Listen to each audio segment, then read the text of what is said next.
Andrew McKellar. What's your assessment of the wage decision today? Is it reasonable? Look, 3.75%, I think this tests the limit of what business would see as being a reasonable outcome.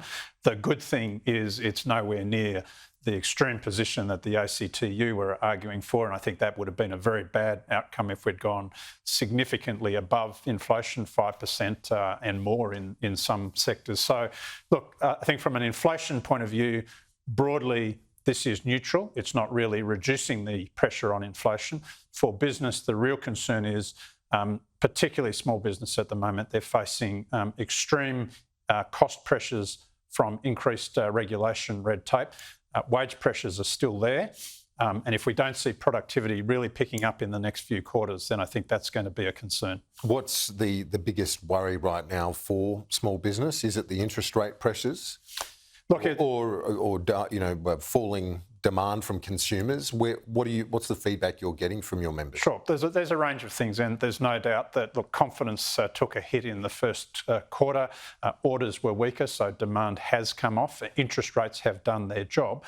But the other thing that we're picking up, and this is coming through very clearly from small businesses, they're very concerned about the impact of red tape compliance.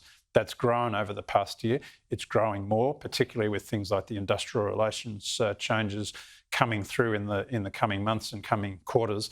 Small business is really struggling just to keep its head above water in terms of the amount of compliance that it's having to do at the moment. But this decision today by the Fair Work Commission, as you said, it tests the limit, but it won't be putting business over the edge, will it, this sort of increase? Look, I think the one concern we'd have here is there a continuing delinking between wages growth and productivity.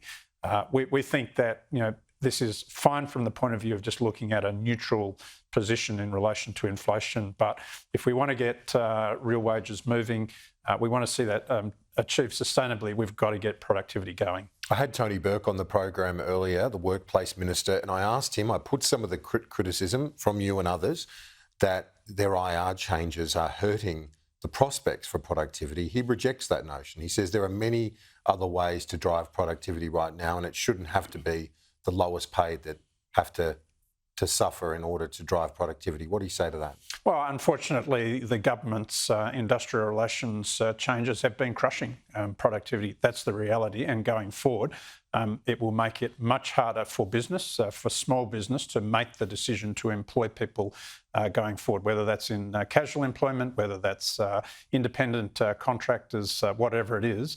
That's a significant additional compliance burden that business is struggling with at the moment. That's on top of all the other factors. So I'd have to disagree with what Tony Burke says on that point. Why is it harder to put on workers?